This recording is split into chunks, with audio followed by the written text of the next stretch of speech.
Ayan. Papakilala ko sa'yo, friend. Number 1 kagawad ng barangay San Juan.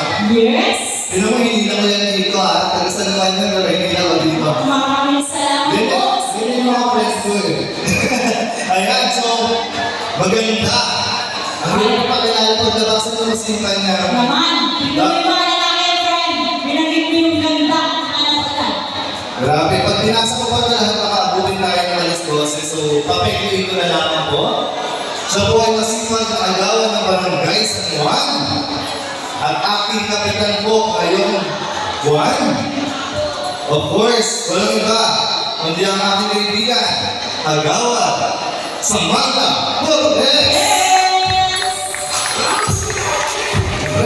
Ako po, pangakinin guys, Easter yun. Oh, kaya pala. Maganda. Kaya pala maganda nasa lahi. Ayan, pagkalala ko naman, no? Ito, pangalan ko. Pero kaya naman basahin. Ayan. Mary